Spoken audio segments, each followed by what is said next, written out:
Hello everybody and welcome back to Disco Elysium episode 2 with me, See What Eso. We're here in Revachol. I think it's Revachol, where we have got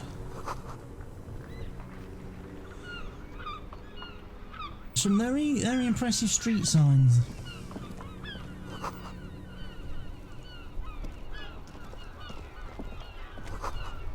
Right, but what we've got to do after the first episode, we've discovered that there has been a murder. We are a detective that's been sent to investigate this murder. We've been joined by a lieutenant from another precinct to assist us in investigating the murder. We've got a bit of a problem in that, unfortunately, our guy has lost his memory because he's got some issues. Let's just say he's got some issues. You see a set of tyre tracks in the brown slush that covers the plaza. Why am I looking at this? Cop habit, you look at everything. Okay. What kind of vehicle drove through here? Hard to say, your vision is blurred and you're having difficulty concentrating thanks to your relentless hangover. Yeah, that's one of his issues. He's a bit of a drinker. Let's reconstruct the movement. Okay. Oh, I failed. First dice roll, I failed. So yeah, you have to kind of watch that. Visual calculus and all that jazz.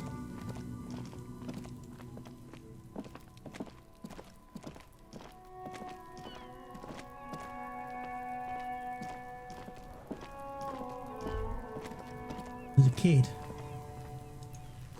Smells like spoiled meat and curdled dairy. A human being decomposes. This kid's ladder is rickety but still climbable. The ladder is for kids, it wouldn't hold the weight of a grown man. Someone is trying to grow herbs in the greenhouse. Okay. Some money and some magnesium. Magnesium heals my morale if I get a little bit down on myself. This winch mechanism has been oxidizing for some years. Okay. There's a door here. An inconspicuous pile of roofing material. Eternite. What is this? It's nothing. Someone just left some roofing material slanted against an old shack.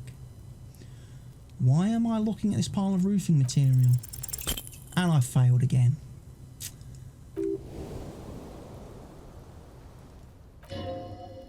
There's no more to this. You get this strange feeling. What feeling? Hard to say. It's gone now. Feelings pass, you see, especially the small ones. Right. So we're gonna have to come back to that. Things you can recheck things if you, there's white and red checks in the game basically. We've got our task list by the way here.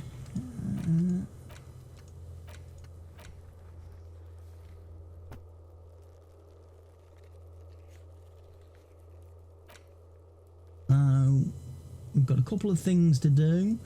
We've got a set of tracks, medium, and the part. So these are white checks that we can basically reattempt later on when we have leveled up a bit.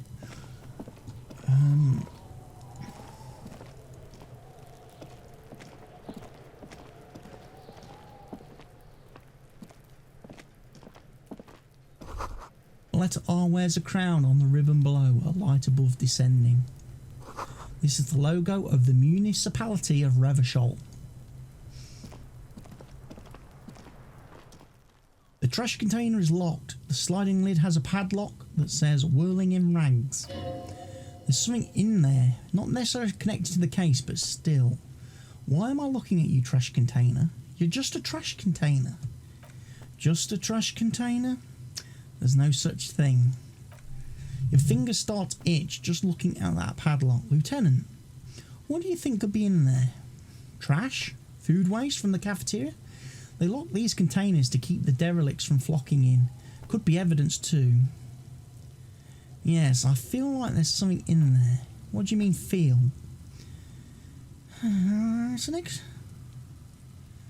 It's extrasensory perception. Whatever is in there holds a special significance. I agree, we should get someone from the remote viewers division here. He's being sarcastic. Do not ask what the remote viewer's division is. There is no need for sarcasm. I just strongly feel about it. That's all. Maybe it's not connected to the case, but still. Oh, he pauses. It might also be evidence. The mob could have disposed of something in there. We should get it open. How do we get the lock open? We could try using a pry bar. There's one in my motor carriage, or...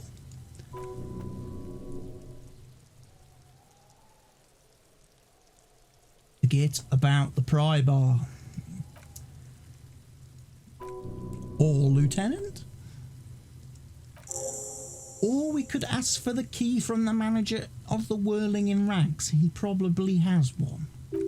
He might also have information. This is better than the pry bar idea. Okay. Right. What else is there? Oh, some footprints. Kuno's got this. There are several footprints in the mud left by work boots. Anywhere from 6 to 12 pairs have walked here. What kind of boots? Heavy workers' boots with reinforced toes and hobnails all over the yard. Isn't this something an industrial worker would wear? Lieutenant, workers' boots. Noted. Lieutenant takes out his little notebook. Visual calculus, medium 11. Get an exact count. Oh, finally, we passed a check. Wonderful. Maybe more than 12? No. 8 pairs of boots are shuffled back and forth in the mud. Go over them one by one. Number 1. Standard work boot, steel reinforced toes, number 46. That's European sizing. Standard work boot, steel reinforced toes, number 44. So that's a 10. That must be a 12. Hobnail work boot, steel reinforced toes, number 43. That's a UK 9. Standard work boot, number 45 or 46. You don't know. It's a miracle you can tell these prints apart as it is. The cold must have preserved them. Another standard work boot, steel reinforced toes, number 44. Okay.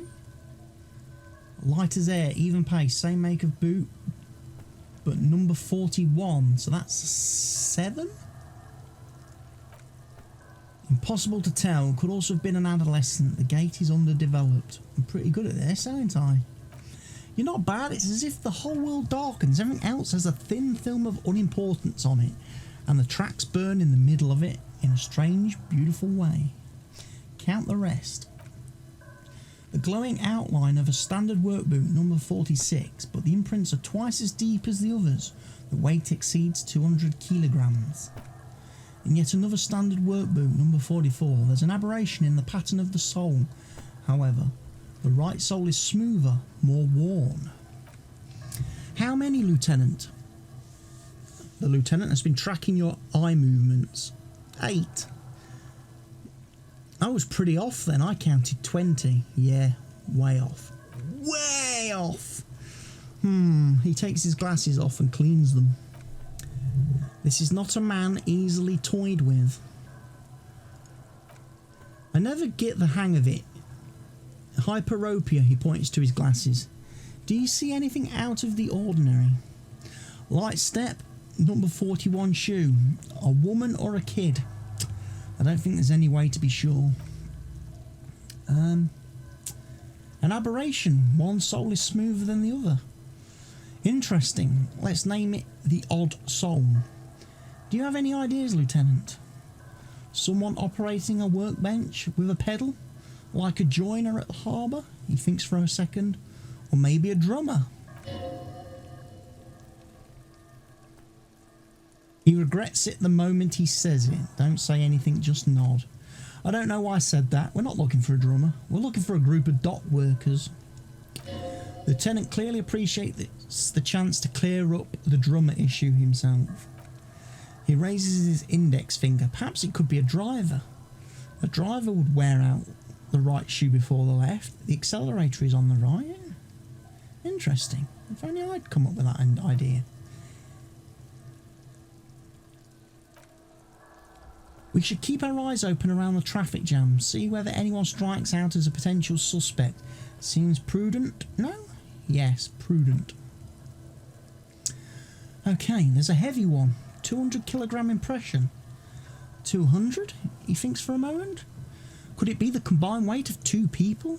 One carrying the other who's tied up?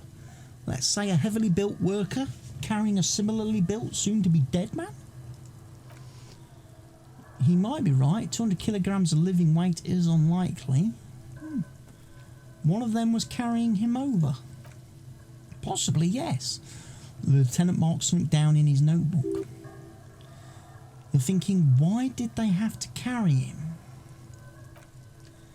Yes, they could have used a makeshift stretcher or just marched him up to the gallows. Maybe there was a physically impressive strongman in their midst. Someone who wanted to impress their peers.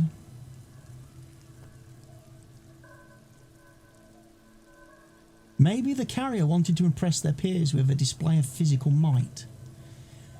You mean a display of athletic ability meant to belittle the victim? A local champion carrying the intruder alone? I can see it. Anyway, the others? How old do you think these tracks are? A week, maybe 7 days?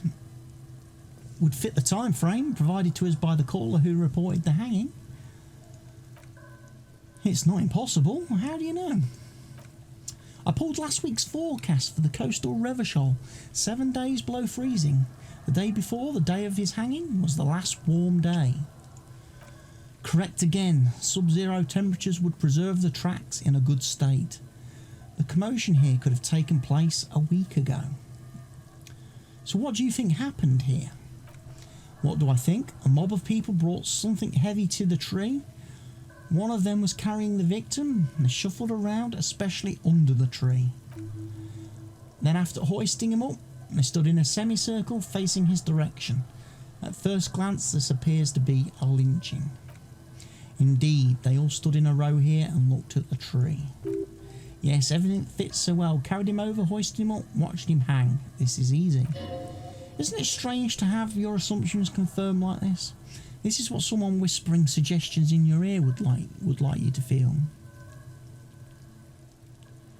We should withhold being content.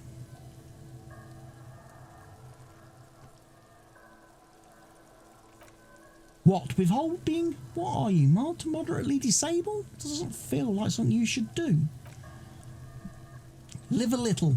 Everything on the goddamn crime scene fits like a glove. You should get shit-faced on this goddamn crime scene.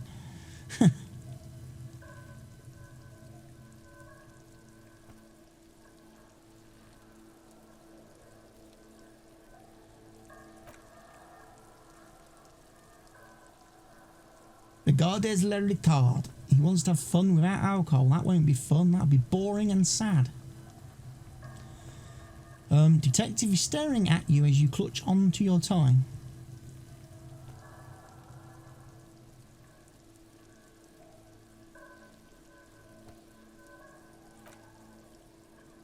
The man looks at you curiously. A beat passes in silence, the wind blowing, the cargo belt squeaking.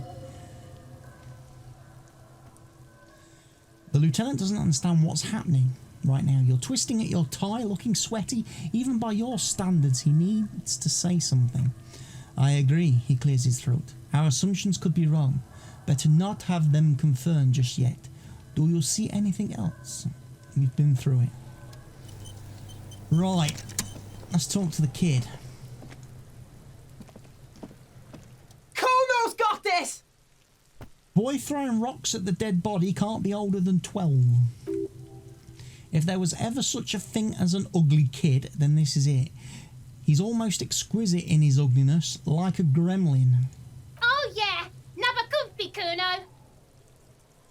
Nappa Kumpy, Kuno, yells the other kid behind the fence. Oh, there's another kid, is there?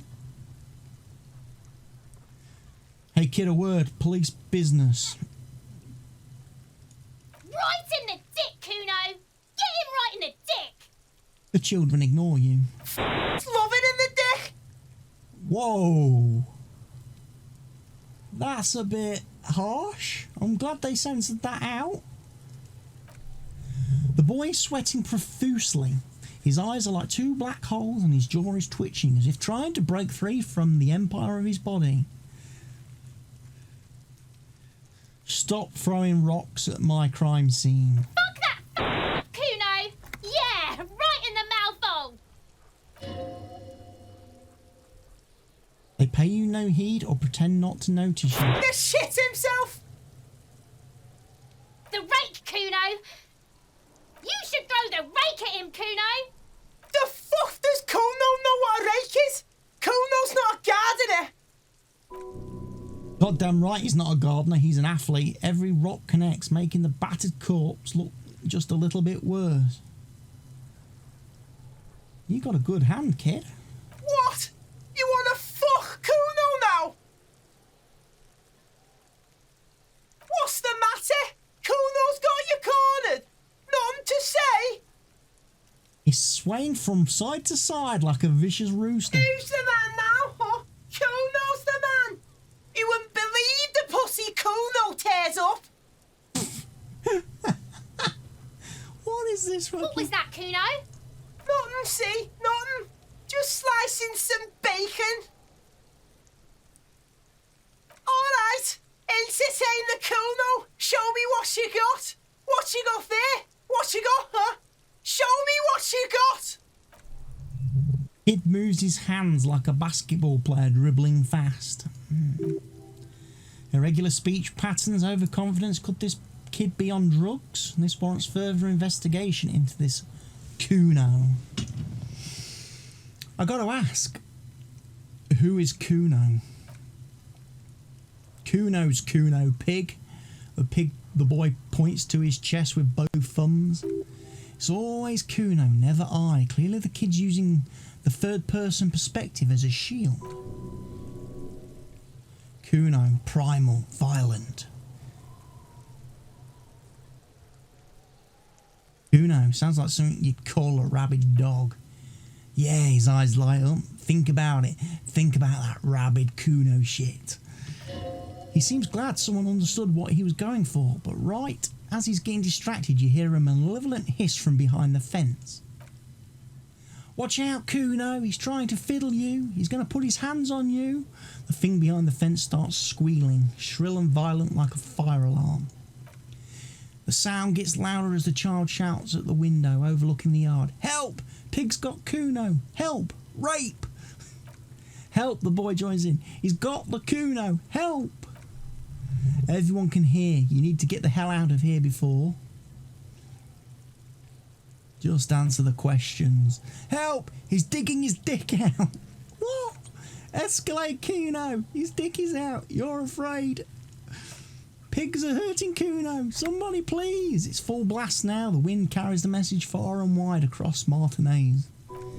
Look at his shit-eating grin. He knows there's nothing you can do to him. He's bullying you and you are helpless. Kill him. Kill him now. He won't see death coming. Shut him down. Punch him.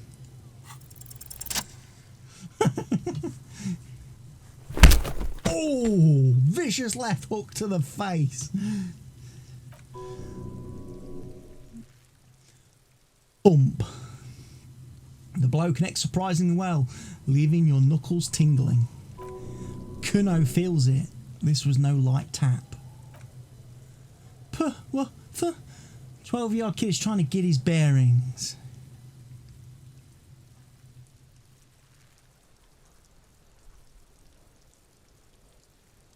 I think we can have a normal conversation now. Am I right, Kuno? This is very far from normal police conduct. Lieutenant breaks his sights. Get yourself together. For heaven's sake, he thinks this has gone too far. Don't make this any worse than it is. Just get back to questioning the kid. Okay, Pig. He's no longer wearing his demonic grin. Something happened. The punch made him calmer. If this act was about him trying to establish dominance over you, it's safe to say things didn't go as he'd planned. Yeah, you punch a kid in the face, they tend to change their tune a bit. It's what everyone should do in the world. With so many kids in the world today being so unruly and disruptive, I think it comes back to time. They just need a good hiding. All these kids that you see hanging about on street corners, being lippy and mouthy. It's because they don't get a spanking.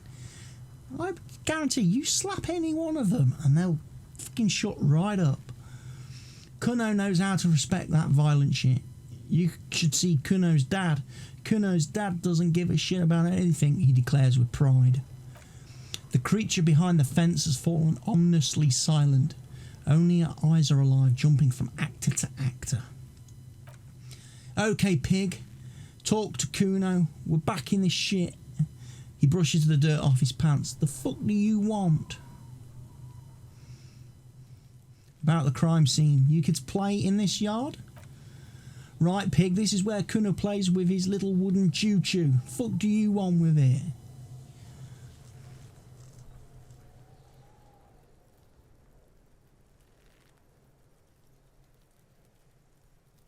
I was wondering about the trash container.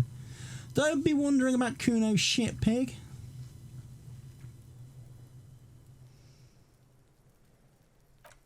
Well, does Kuno care about your hunch? That's your shit. You figure it out.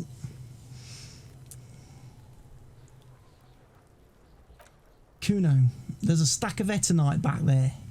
That's just some shit roofing gimps left behind. Lazy dinks. There it is, that strange feeling as if there was more than meets your eye about a pile of roofing.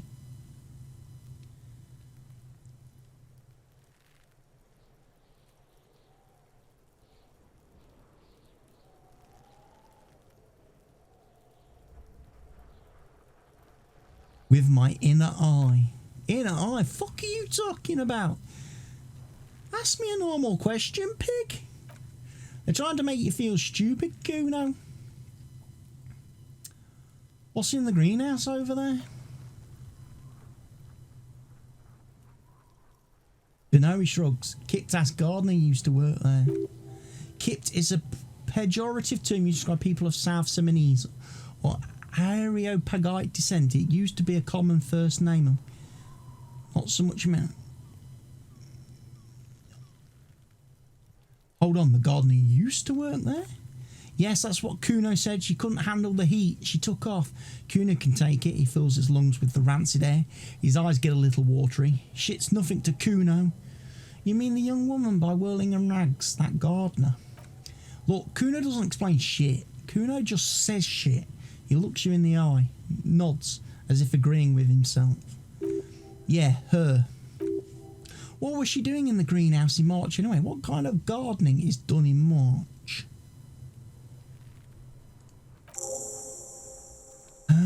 The ladder. Ever climb it? Look at that fucking shit, he screeches. You trying to get Kuno killed? So you would say the ladder is unclimbable? Fuck does Kuno know? Kuno's not a fucking acrobat. I can't do the Scouse accent that he has. And I wouldn't want to anyway, because the Scouse accent is the worst accent in the world. Just listen to Jamie Carragher and you know how bad it is.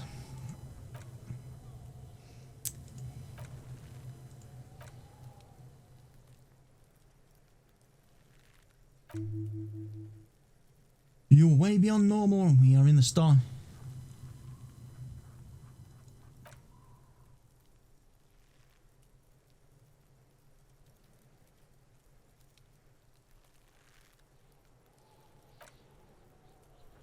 The fucking well, the fuck are you talking about? Ask me a normal question.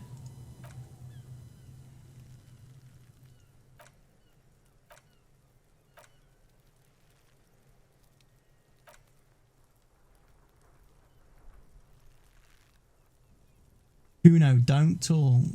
Right.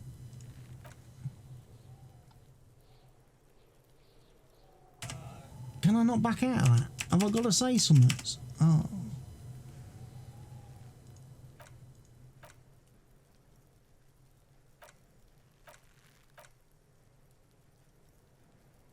Might have to go back to the shack in a minute. Right. The body, what do you know about it? Shitload, pig. What's your question? Don't tell the pig shit, Kuno. This is where you quickly ask him questions. Real cop questions, like a cop. Do you know who he was? Kuno's fuck him. He picks up a rock. Kuno uses fucking for target practice. He's trying to hide the fact he doesn't know, so you don't know anything. Kuno knows all kinds of shit. Kuno's not a snitch, that's all. He shakes his head, clearly offended, trying to make Kuno sing into the popo phone. Do you know how he got up there? Probably climbed. Kuno was busy down the road when the shit went down, so you didn't see it happening. You heard Kuno. Kuno wasn't even in Martinez. Kuno wasn't in Revachol. He puffs himself up. Kuno wasn't regional. Oh, okay, where did you go then? I don't know, some fucking... He looks around trying to come up with something. Mesk, or I don't know, some other place. Night City. Kuno is in fucking Night City. There is no Night City anywhere. That sounds like the name of a city in some pulp science fiction novel. Where is Night City? Kuno gives this info out on a need-to-know basis, and you don't need to know. He draws snot up his nose. Kuno didn't smoke that gimp, if that's what you meant. Have you seen anyone suspicious around? Just a couple of pigs sniffing around in the dirt? That seems pretty fucking suspicious to Kuno. Yeah, you tell the Vagari, Kuno. More on this later. You're testing Kuno's patience here.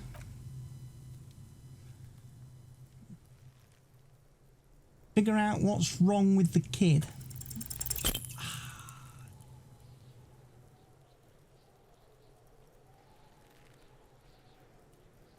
He's on your crime scene, bossing you around, and he's been here for some time. This is where he hangs out. To get more out of him, he could be useful. Get your snout out of Kuno's ass. He waves you off. Kuno knows how hard Kuno pushes it. Kuno pushes it hard level. You should give up Popo, or the Kun will keep fucking it out of you. Are you okay, Kuno? She looks worried. The Kun has her confused. Okay, I'm off. Kuno doesn't fucking care. Right. So, oh, there she is. Right, yeah. Kuno, the pig's getting pretty close to me. Come to snuff my shit out, I think. Looks like it's time for me to go, Kuno. Pig's come to take me in.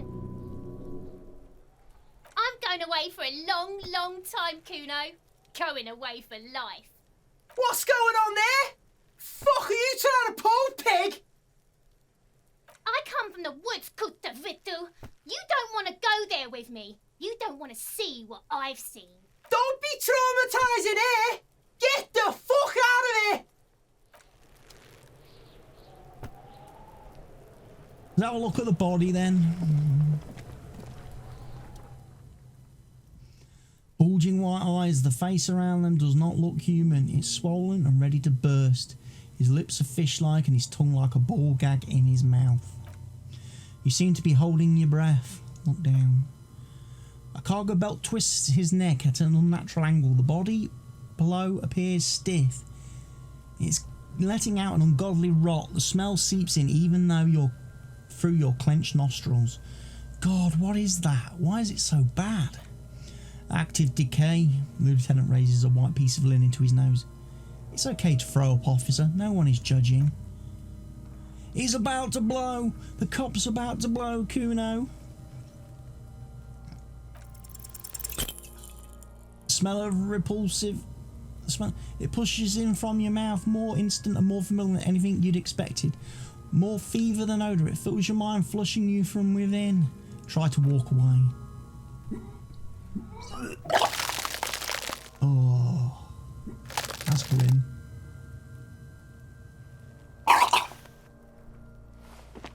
You tried to walk away.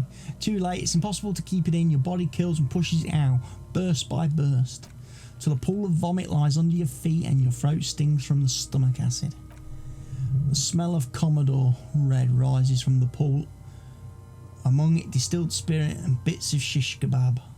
God. It's okay. Happens to everyone. The lieutenant hands you a white handkerchief. Thanks. Wipe your mouth. The hangover is clearly making this worse for you. You could use some ammonia to clear your head. You think ammonia would help? If you can handle the headache, he nods. Some officers use it to deal with the cadaverine odour, but not you. I can't handle the headache. Okay, where do we get ammonia from? There's street nearby, east of the hostel. They usually have a small apothecary. If they don't, he points to the greenhouse. There's a greenhouse here, and a gardener with a wheelbarrow on the corner of the whirling in rags. If she works here, she might have something for the smell. Pretty clever. Having the ammonia is a modifier to the endurance check. Modifiers make checks easier and allow you to retry them. Turn away. Right, okay. Fucker shit himself. So we've got a rag. Right, okay. So we need to go talk to that lady that was sat outside the whirling in rags. On a bit of a run. You're the gardener. The RCM and Martinez? What can I help you with? I have some questions for you. Of course. What can I help you with? Tell me, what exactly have you been doing in your greenhouse in March? Well, this might be the last snow we get. At least I hope so. Snow has nutrients in it. Helps everything green up in the spring. At least that's why my grandma always told me. She smiles shyly.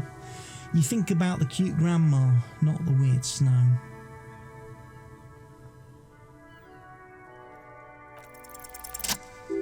Stop looking at her. Look around. What do you see? A traffic jam? That's right. And the canal, the bookstore, the harbour gates. This is a great vantage point for keeping an eye on you. Are you by any chance keeping an eye on us? No, of course not. I don't understand what this is about. She looks towards you, the yard, and her expression clears. The kid did this right, the red-haired rat. Can't say a sentence without faggot or kipped. He's always giving me trouble. I was talking to him, yes. Maybe you shouldn't be. I mean, you do your job, but that kid is beyond help, and he certainly won't help you. She shakes her head. You've been resting here for quite a while, haven't you? The lieutenant intervenes, looking at her intently. Yes, I'm tired. I understand the RCM isn't welcome here, and the locals want to keep an eye on us. There's silence, the smallest of smiles. What is this fuck the police business? Excuse me? She doesn't understand. The street sign says fuck the police.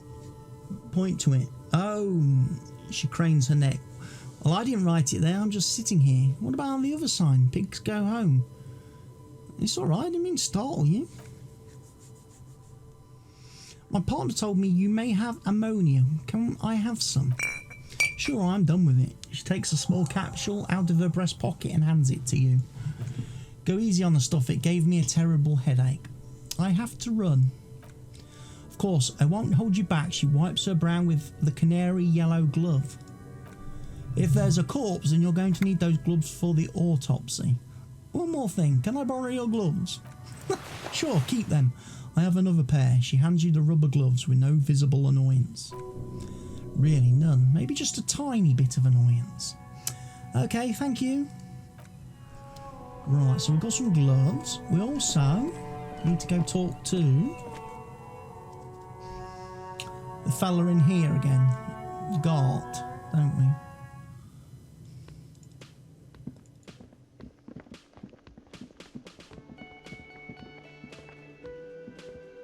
Can I help you? Is the trash container out back yours? Mine? No, it belongs to the whirling in rags. Thank you for clearing that up. Why do you keep the container locked? Why? To keep the hobos and drunks out, that's why. And the neighbours too. They put their trash there and they don't pay for the garbage company. I thought as much. And are you the only party with access to the trash container? Well, yes, us and the garbage disposal company. It seems a little callous, doesn't it? Something stirs in you. No, it doesn't. Nothing stirs in me, and it isn't callous. It's common sense. Maybe you're colour. We need those keys. What do you need them for? It concerns the case. The lieutenant's voice is harsh and on. Please cooperate. He takes the keys from under the counter and hands them to you. Just bring them back once you're done, please. Okay. Right. Let's go open that container now then. and see what's in it.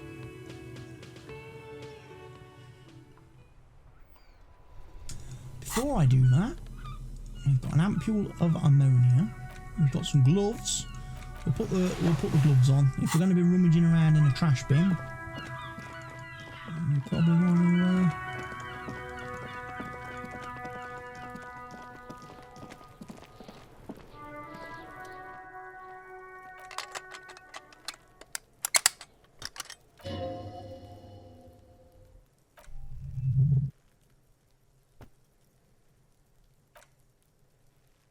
Open the lid.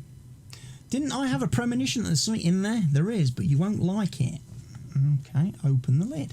The smell of rotten food rises to greet you. You see soggy cartons, dirty rags and organic waste. We're just in time, the lieutenant peers in. This hasn't been emptied for over a week. Look under the boxes of cartons. You see milk and egg rest with one broken egg in it. Some pasta wrappers. Picking up the soggy packages somehow feels familiar. You've done this before. The movements are recording in your elbows. Used to what? Dumpster diving? No, searching for evidence in the trash. Good practice for dumpster diving.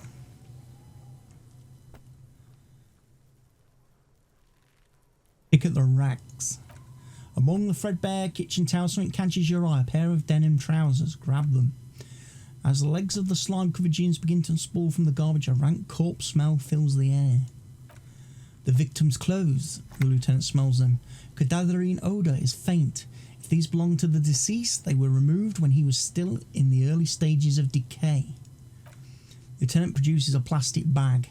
Marked evidence from his pocket. Drop them in here, officer. Bag the trousers. Quickly searches the jeans.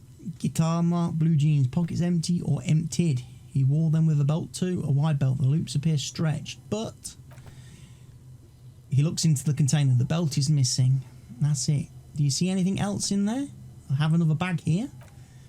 Something slimy catches your eye. Reach for it. A drab long sleeve shirt, olive coloured, appears from the food waste, dripping with pus. Bag the shirt. This is a military type overgarment. No label or serial number. This is the kind of rib-knit shirt that's worn over light armour to conceal it in an urban scenario. He nods to himself. Anything more?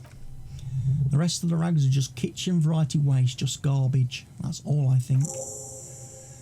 Alright, we should go to Gart again and ask if he knows who put the clothes in the trash. It could be as simple as someone from the hostel cleaning the yard, or that one. He nods towards the red-haired boy behind him. I'd advise against confronting that force. You think someone from the whirling might have been involved, maybe? Not really. All we know is the victim's clothes are in the trash. The lid was locked and this establishment had the key. It's just a small loose thread. Yeah, we need to ask the kids who put them here. The fuck's he on about? Kids, the one behind the fence yells. You hear that, Kuno? He thinks you're an infant or something? See? Yeah, maybe the kids aren't the best. It's just an organic waste, cold and slimy on your hands, apple and potato peels mostly, unidentified sludge, and the occasional chicken bone thrown in for good measure. But hey, it's nothing more to see here. What's this? What? A blue piece of plastic sticks out from the apple peels. It's shiny. Looks like the corner of something. Pick it out. Something larger, a clipboard, a blue plastic clipboard with moist papers hanging from it. They look badly damaged, but you can still make out forms and notes written in a man's handwriting. Officer, is that your paperwork? I don't know what this is. Secret task completed. Find your paperwork. Gained experience plus 10. It is, look, he points to the clipboard. The plastic has the RCM Street gid on it. You've even got an autopsy form in there. A miserable looking slip of paper sticks to the board. If you don't mind me asking, how did this get in the trash? It has a foreboding quality to it. Maybe I needed to lose it for the great bloodletting to begin. What are you talking about? I don't know. I don't know either, but you should take stock of your notes, make sure it's all there. Official notes contain informants' names. If some have fallen into the hands of the RCM's adversaries, bloodletting may well ensue. Okay, I'll do that. It will also not hurt to start taking notes on the case. He peers into the trash, where soggy cartons and rags stink uninvitingly. Now tell me, what your eagle eyes see, or are we finished? Dig in, hobo cop style for extra content. Wow, an Armistice caliber 50 knot cannon, half wrapped in paper tissue, so shiny. What's a knot cannon? It's a giant rifle, and it's very expensive. Not as expensive as that fat string of pearls snaking among the rotten banana peels, however. And is that a Cordon Electric's preamp? Oh, sell it. No, you won't, because none of those things are real. They're not actually in there. All you see is food waste and crisp wrappings. A cruel jest. There must be something. All you see is a broken mug with a racist depiction of a yellow man. An antique? Only in its social sensibility. Take the mug. The man glances briefly at the mug and returns to the site, to the trash. Close the lid. The container sounds a muffled gong. That's one thing off the list. The lieutenant sounds relieved. I think we got it. Okay. And we've got my notes and a yellow man mug. Right. We also got a level up, didn't we? I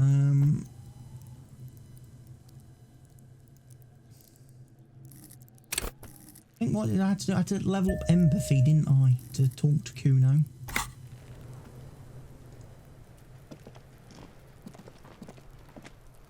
Fuck, does Kuno care?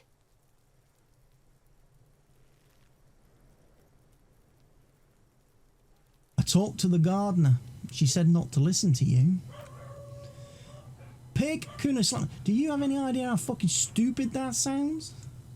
Kuno's cruising his bitch on the town and the bitch comes back griefing to the Kuno?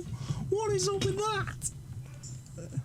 Get the fuck out of here, fat ass. Those pants are too small for you. The pants are totally okay. She's trying to give you body image problems.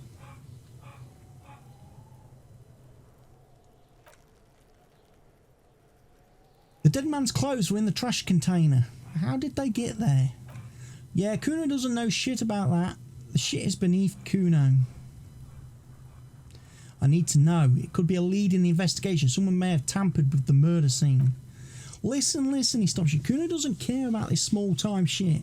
Just listen. Kuno saw what you did there. Dumpster diving. Sad shit. Kuno could hook you up with some sweet rags. Shit like Kuno's wearing. He points to his pants. Your size, good price, 500 rail. You'd have to be blind not to notice the giant white letters of Faun running down his trouser leg. Alright, entertain me. What's so great about these pants? Pig, these foul modulars, liquid fit, performance crotch, urban survival shit, made in Morova by scientists, pants scientists. Believe it, you need this shit. He unzips his jacket to give you a quick peek at the plastic wrapped pants. They are graphite black and look brand new. These could drastically improve your chances of survival in the urban wilderness. Coach Physical Instrument endorses these pants. They are tartan ready. I might be interested in these pants. Let's talk about this later. Alright, Piggo. Shit's rolling. Don't do business with the pig, Kuno. He's going to steal all your money, Kuno. As you can see, Kuno nods towards the fence. Kuno and C don't trust you. Can't do business without trust. There was also a mug in the trash showing the mug. The fuck? A mug in the trash? Is this about the fucking clothes again?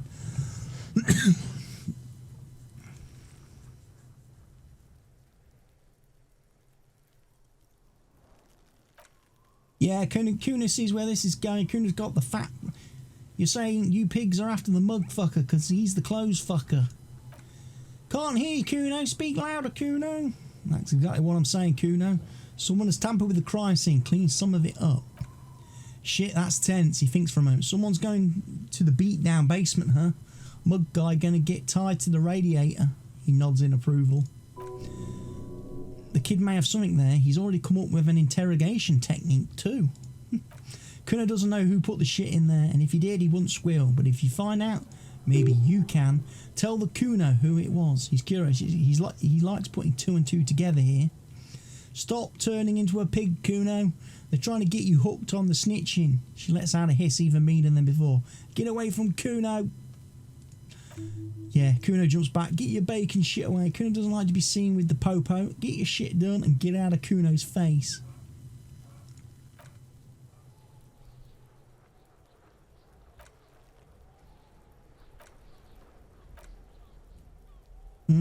Figure out what's going on with Kuno.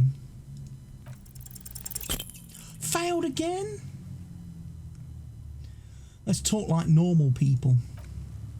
Trying to fuck at the Kuno? Trying to fuck at me? Trying to fuck? Kuno only gets higher. It's faster.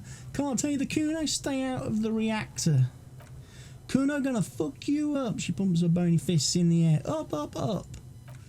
Normal is not what we got here. You've got to work with what you have for now. Okay.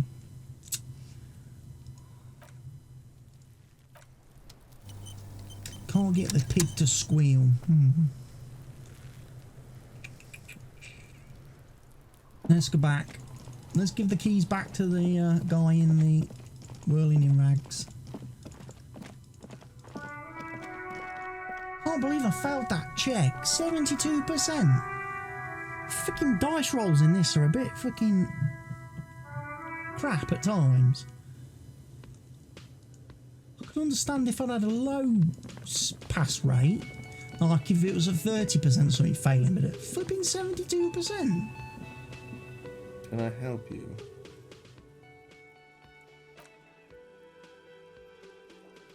I found the victim's clothes. How strange, I certainly didn't put them there. Who else has keys to the trash container? The trash collection service, CS Municipal. I don't see why they would put anything in the trash though. The elusive CS Municipal. I doubt we'll be able to track down who was sent here last and when. This will have to be one of those little threads that solves itself down the road. On Clint Street, near the Boogie Street Diamond, a small truck rattles down an alleyway. It stops by a rusted trash container. Two men, their faces rough and swollen, jump out. They look at the container despondently. CSM is written on their backs. Could someone on your staff have put them there? Sylvie had the keys before I got here, and I can vouch for her. I can vouch for all my staff. None of us would tamper with the crime scene. Thanks. Let's talk about something else. I don't need to talk about anything else. Let's talk to Wheels again. We didn't really have a conversation with her, did we? Hello again, sweetie. I see you met up with your colleague. Little Lieutenant?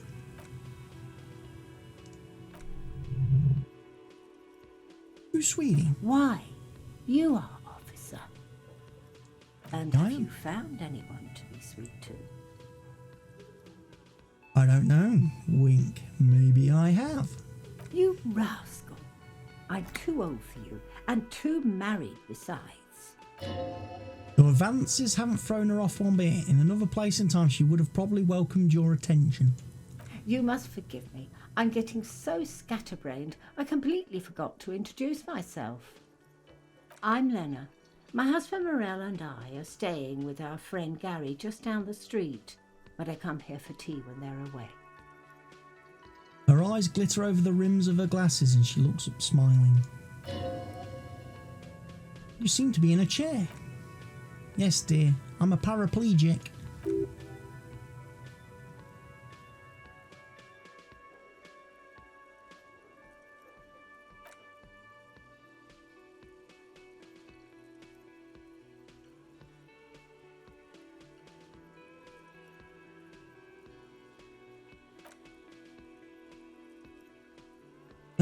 I think I won. I was a training and development manager to rapidly expanding mail order shoe company. You'd think it would be a safe job, but I had to be everywhere, and once I happened to be under some faulty scaffolding. I was lucky. This was almost 20 years ago, and I was compensated exceptionally well. One can only dream of such payoffs nowadays. She runs her hands over the chrome wheels of a chair.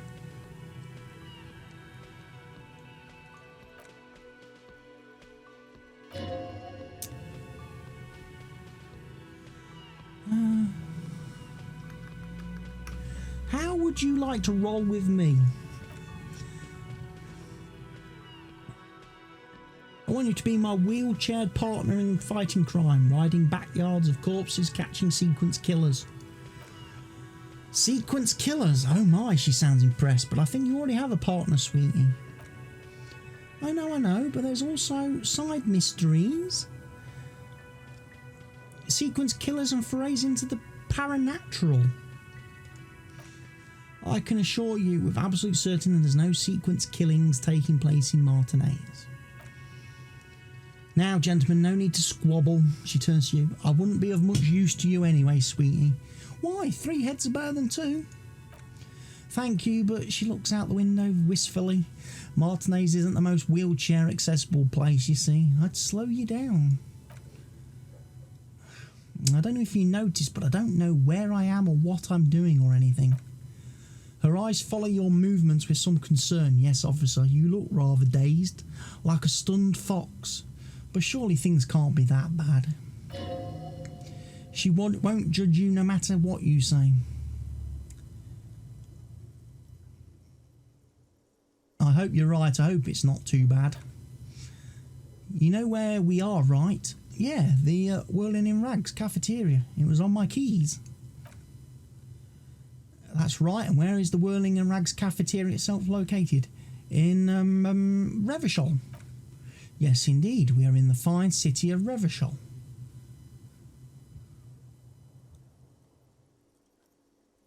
All I know is that Revachol used to be really cool in the 30s. The new disco dancing, it seems like a lifetime ago. Her eyes are filled with light reflected off those gilded years when the city seemed full of possibility. Much has changed, but it's still the most beautiful city in the world, a rare jewel set in sand between the pines. Everyone says so, even foreigners. There's a pause as she studies your expression. You must look quite lost. Speaking of history, you know what year it is? Yeah, it's the spring of 51. Because it said on the calendar. And that woman told me in the last episode. That's right, dear. How splendid. Here, take this pen. Knowledge should always be rewarded. Her relief is palpable. She was getting pretty worried about you there, but now she relaxes her shoulders. Outside, the melting snow seeps into the cracks in the walls and the cobblestone streets, all the way down into the sewers. Above ground, the first May bells blossom. You can feel it. A great cold, then the shiver passes. I can tell that this is taxing for you, so I'll just ask one more question. What regime are we living under? What mode of government?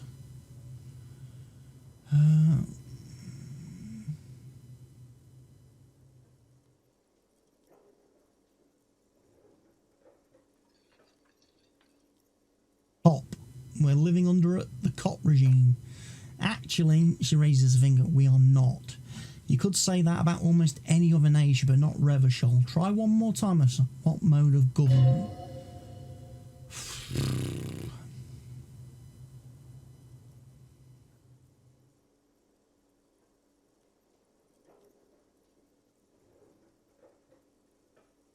I like to think it's the dictatorship.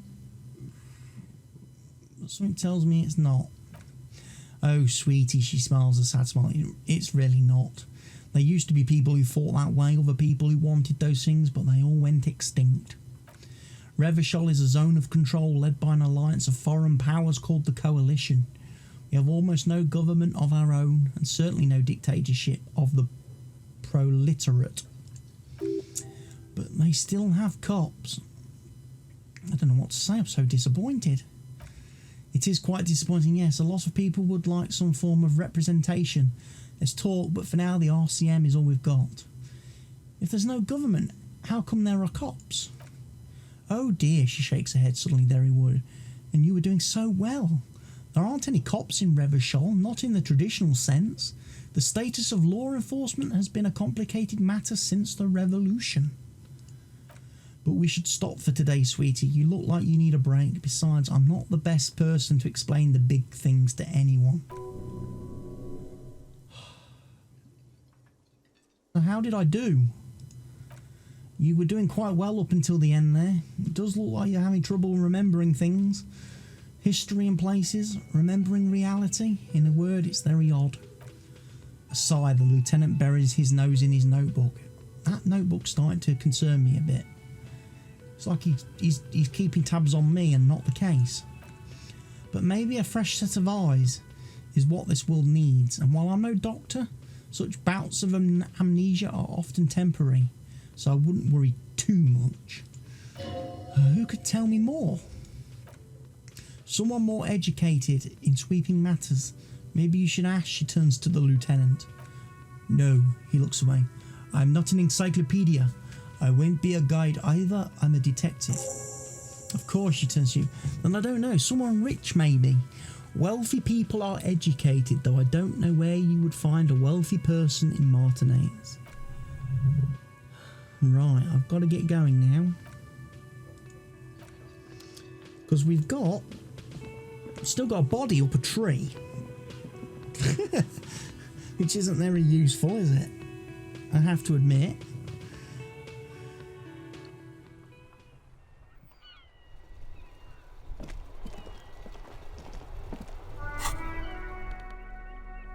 I've got a pen. Kind green pen with a monkey on it. Right, okay. Maybe we should have a look at our notes quickly.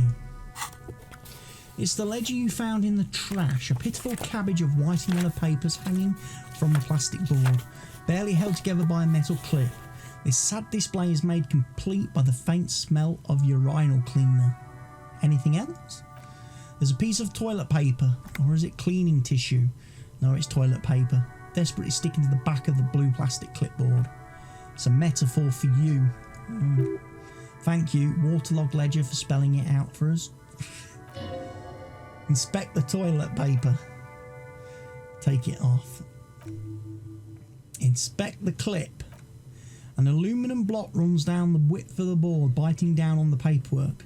Its crocodile teeth are the only thing keeping the papers together.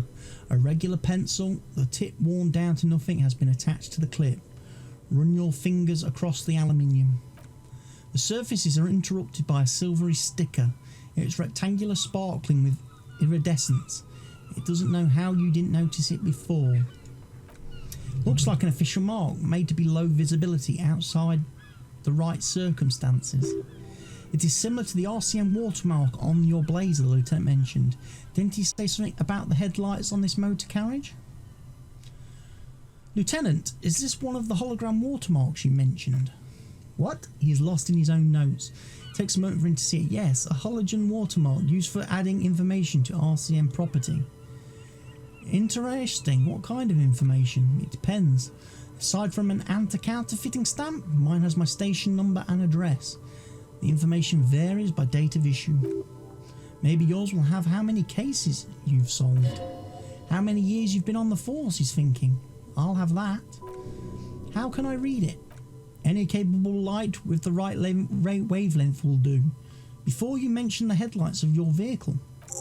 Yes, there is a pause. RCM vehicles have headlights tuned especially to reveal halogen watermarks. That's all, thank you. Okay, he returns neatly to his kept notes. Browse the white papers. They're not exactly white, they're yellowed in patches by sunlight and alcohol and covered in dense blue handwriting. Ink escapes into watercolour patterns, reaching its tendrils across entire pages. The paper itself is checkered with faint red lines forming short paragraphs. Once in a while there's a red stamp that exclaims, "Case files! Commit to paper." The case files themselves are plenty. You count more than 100 sodden, crumpled up earmarked pages falling apart in your hands. They appear to be sufficiently organised and extremely dense, if mostly ineligible. What is in there? What are they about? Work, strife, poverty, the Jamrock Quarter. These are handwritten logs of investigations dating back to January 51, this year. Exact number is hard to estimate due to missing pages and an odd naming convention, but there are at least 20, maybe 30 cases undertaken. Not completed, mind you. It's the middle of March. You have attempted 2 cases a week on average. What do you mean? Is that all? That's it? The notebook is annual. It says 51 on what remains of its cover, a molten scrap of cardboard. Everything prior to this must have belonged to a previous volume. Sure, there was more. There was mentioning of a naming convention here. Yes, it appears you employ a, shall we say, robust yet literary system.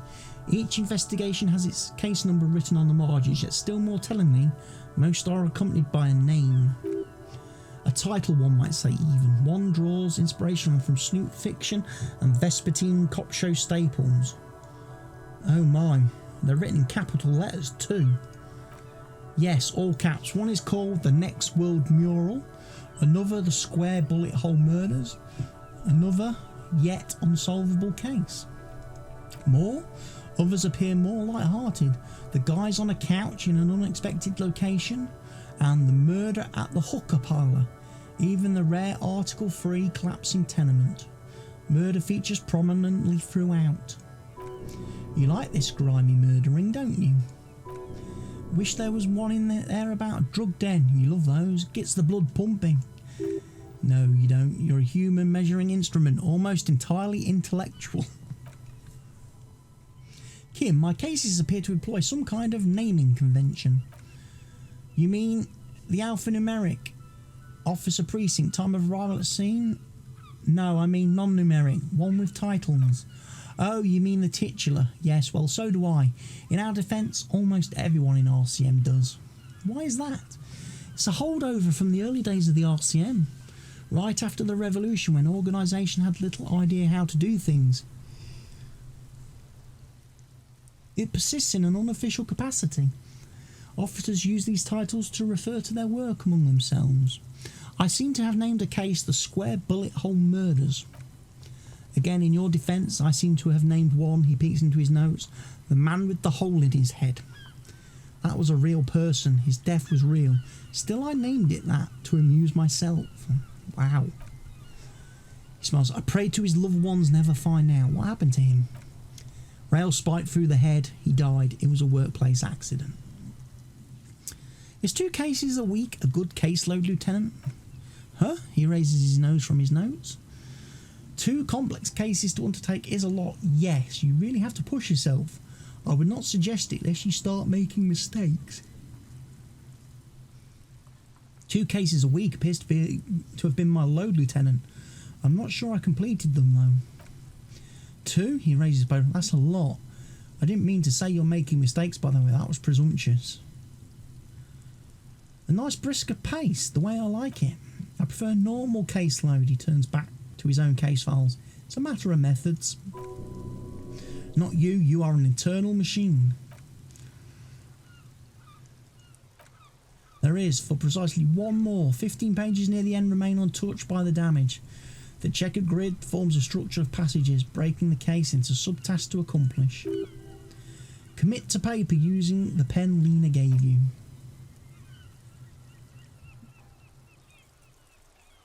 Inspect the victim's body, interview the cafeteria manager.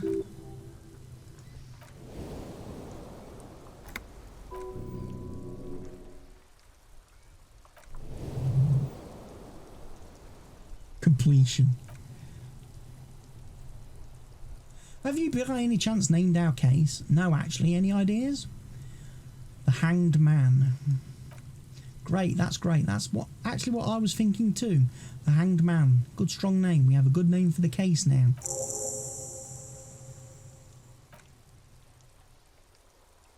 Browse the yellow papers. In the back you see thin translucent copier paper. Some neon yellow. Some bright red. All covered in boxes like marching armies. These look like official forms waiting to be filled out. Then rip them from the binder and hand them out according to the type of form. What types of forms are there? There are 3. The topmost are misconduct fines, the middle ones are station calls, and the bottommost are field autopsy forms. Each is easy enough to make sense of. Is conduct fine? A monetary penalisation ranging from 20 to 250 rail. Severe cases allow for 1,000 rail, but they require special paperwork. The details of issuing these fines are spread out over the rest of the fields. Station call. These are quite sinister in tone. They give a date and time for the person to appear at the specified precinct police station. Below the call are the criminal charges you risk by not appearing. Field autopsy. Dozen pages of thin copy paper, bright red in colour. You see the parameters of the deceased human form waiting to be filled in. Age, sex, condition of internal organs. Enough of those closed forms. To fill those forms and hand them to people. Fines for wrongdoers, interview requests for bad guys, and field autopsies to the dead guys.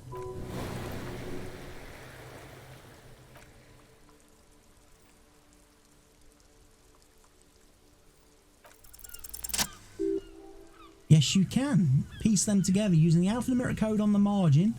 It always begins with HDB 41, then the date of internalisation, the time of arrival at the scene.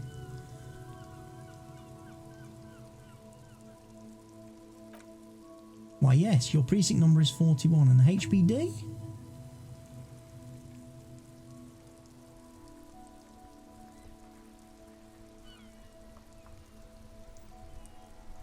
Wow, I don't know what to say to that.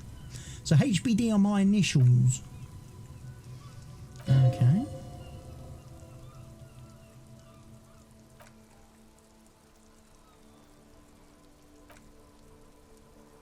Put the ledger away.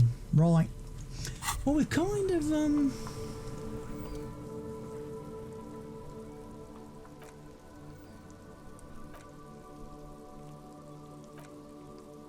big place this. Wow. There's Kuno throwing stones still.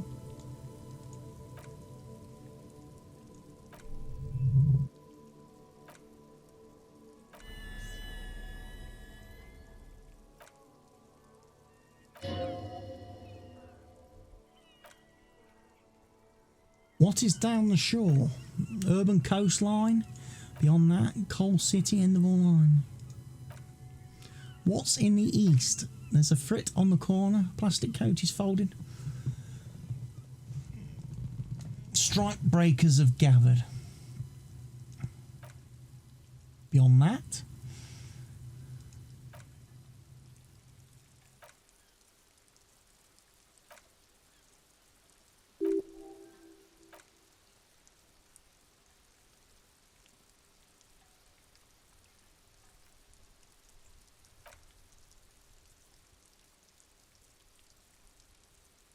radios play.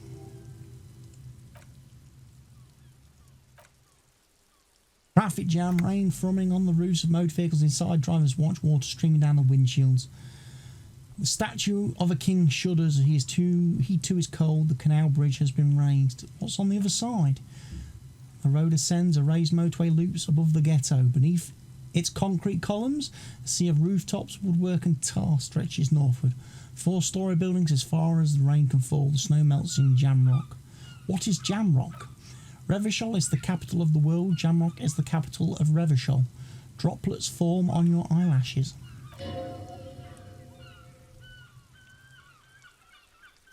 It's home. Why am I not there? To be in Martinez where no one goes, at the runoff point of long forgotten canal, in the whitest part of town, in the shadow of day, the revolution failed. What am I doing here?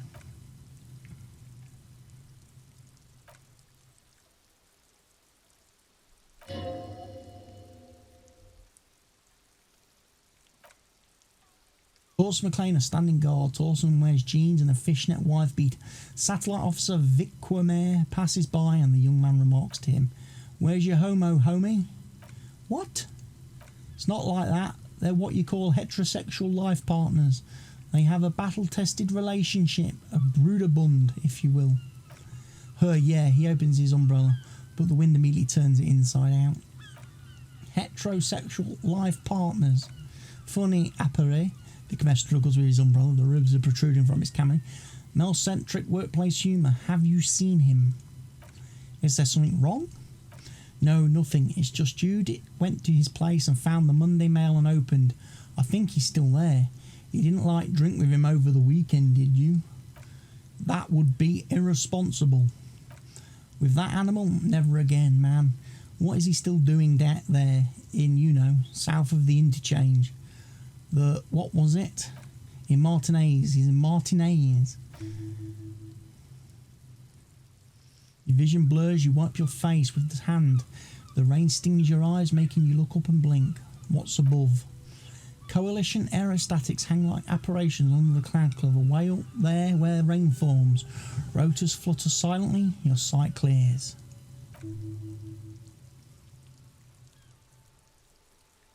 We should get a raincoat, they sell them there. I don't want to get a raincoat. Fort complete, Guillaume Le Million.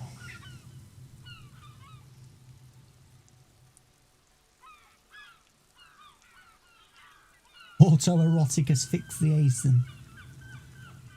Found hanging from a decorative dragon tree in his junior suite amid drug paraphernalia, unwholesome objects, and the Sylvia Trainer single wonderland skipping in the background. And yes, you can take this as a metaphor for Revachol in the 30s, and also a warning.